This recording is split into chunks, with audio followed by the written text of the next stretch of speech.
आपका स्वागत है हमारे चैनल एजुकेशन क्रांति में। दोस्तों आज हम इस वीडियो में आपको बताने वाले हैं टाइपिंग की जो शब्दावली होती है जिसको समझ नहीं पाता है स्टूडेंट, उनको समझाने का प्रयास करेंगे। जैसे आपने सुना होगा keystroke, gross speed, net speed, इसके अलावा रिस्ट्रिक्ट मोड, अनरिस्ट्रिक्ट मोड, इस प्रकार की नामावली जो होती है इसको जो है स्टूडेंट समझ नहीं पाता है। इसी के बारे में दोस्तों आज हम चर्चा करने वाले हैं। चलिए दोस्तों यहाँ चर्चा कर लेते हैं। यहाँ जो है दोस्तों सबसे पहले आपको बता दें कि टाइपिंग स्पीड कैलकुलेशन से के पहले आपको बता दें कि टाइपिंग जो है दोस्तों दो प्रकार से कराई जाती है। एक होता है रिस्ट्रिक्ट मोड, एक होता है अनरिस्ट्रिक्ट मोड। रिस्ट्रिक्ट मोड में जो है दोस्तों बहुत कम पेपर कराए जाते हैं। यहाँ पर जो है आपको जो है मिटाने का मौका नहीं मिलता, बैक स्पेस का यूज़ नहीं हो पाता है। आप यदि रॉन्ग करते हैं तो वो रॉन्ग ही रह जाता है। इसमें जो है एक्यूरेसी जो है बहुत ज़्यादा ज़रूरी हो जाती है। इसके अलावा जो है आपको अनरिस्ट्रिक्ट मोड, इसमें जो है दोस्तों आपको मिटाने का मौका मिलता है। आप बाकायदा बैक स्पेस से जाकर वापस से मिटा सकते हैं उस वर्ड को और वापस से उसको ठीक कर वापस आप अपनी स्पीड में बढ़ सकते हैं, या फिर आप रिवर्स उस लेटर को मिटा सकते हैं इस बैक स्पेस बार के बाद। तो इस प्रकार से जो है दोस्तों दो प्रकार से ही कराई जाती है। तो दोस्तों जो ज़्यादा कराई जाती है वो होती है आपके अनरिस्ट्रिक्ट मोड। दोनों में अलग अलग प्रकार से आपकी स्पीड कैलकुलेशन होती है, उसके बारे में चर्चा करेंगे। इसके अलावा दोस्तों बात करें आपकी ग्रॉस स्पीड।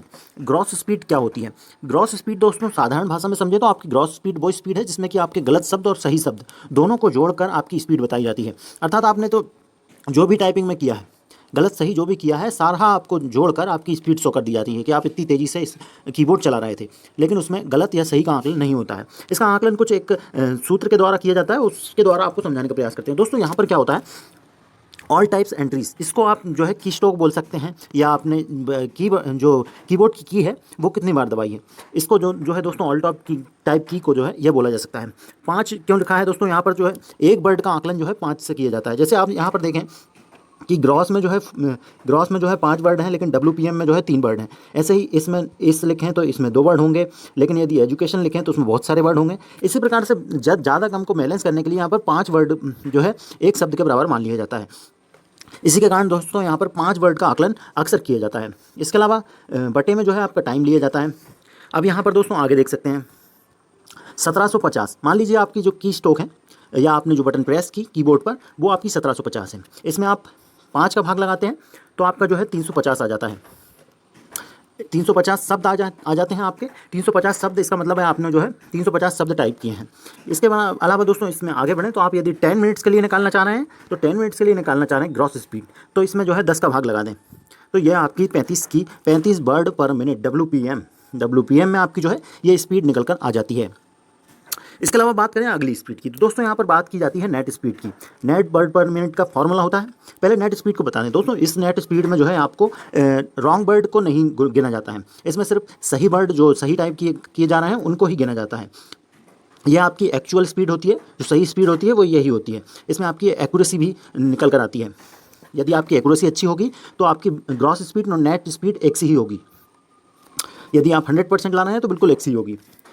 इसमें दोस्तों यहाँ फार्मूला में आप देख लें, ये यदि आप देखें ऑल टाइप ऑफ एंट्रीज बटे 5, ये हमने यहाँ निकाल चुके थे। इसके अलावा अनकरेक्ट एरर्स, इसके अलावा टाइम जो गलत करेंगे आप उसको यहाँ रखा जाएगा। इसको एक उदाहरण के द्वारा समझ लेते हैं दोस्तों।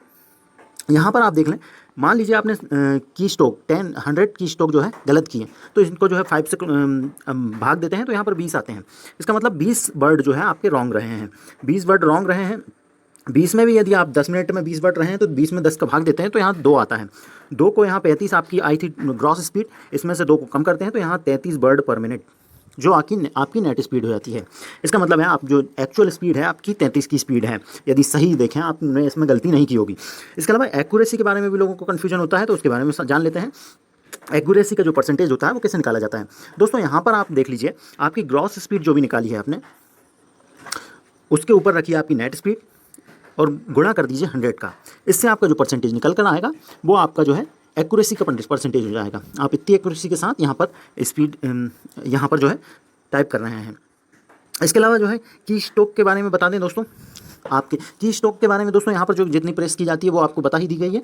इसमें जो है इंग्लिश में जो है आपकी यदि 40 वर्ड पर मिनट मांगी गई है और हिंदी में यदि 30 वर्ड पर मिनट मांगी गई है, तो दोस्तों यहाँ पर आपको क्या करना है, आप यहाँ पर आपकी 40 वर्ड पर मिनट के हिसाब से 5 का यदि गुणा करें, 5 वर्ड, एक को 5 वर्ड माना जाता है, तो यहाँ पर आपकी 2000 की स्ट्रोक आ जाते हैं। 2000 की स्ट्रोक, इसका मतलब यदि आपकी 40 की स्पीड मांगी है और आपको यदि रिजल्ट जो है की स्ट्रोक में शो हो रहा है तो आपका जो है 2000 की स्ट्रोक से ऊपर आपकी स्पीड आनी चाहिए।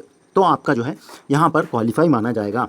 इसके अलावा बात करें आपकी हिंदी में, तो हिंदी में आपकी 30 मांगी गई है, तो 30 में यदि 5 का गुणा करते हैं तो आप यह 1500 हो जाती है। और 1500 की स्टोक, इसका मतलब आपका जो है 1500 से ऊपर की स्टोक होना चाहिए, तो आप जो है यहाँ पर क्वालिफाई माने जाएंगे। इसके अलावा एक CPCT में भी यहाँ पर कुछ जानकारी दी गई है, इसके बारे में आपको यहाँ बता दें। इसमें जो है की stroke count count the character types by the candidate in text area. Text area में जो भी कैरेक्टर लिखा जाता है उसको यहाँ काउंट किया जाता है।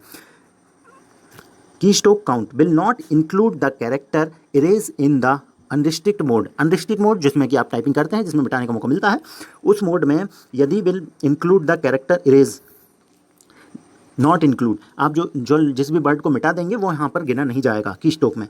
इसके अलावा एक और चीज़ बोली गई है कि बैक स्पेस की count is not include in की स्टोक काउंट।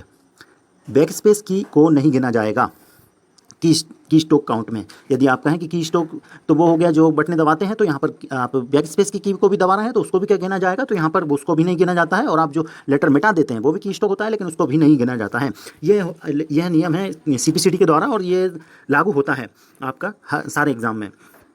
इसके अलावा बाकी आप दोस्तों यहाँ रिस्ट्रिक्ट मोड अनरिस्ट्रिक्ट मोड के बारे में भी जान सकते हैं कि इसमें जो है रॉन्ग वर्ड नहीं लिख सकते हैं, इसमें रॉन्ग वर्ड लिख कर मिटा सकते हैं। बाकी ग्रॉस स्पीड के बारे में जान सकते हैं आप। बाकी आप सारी जानकारी जान ही गए होंगे दोस्तों। अब उम्मीद है आपको कन्फ्यूजन नहीं होगा, और यदि कोई कन्फ्यूजन है तो हमें कमेंट करके ज़रूर बताएं, हम आपकी समस्याओं को हल निकालने का प्रयास करेंगे। धन्यवाद, जय हिंद।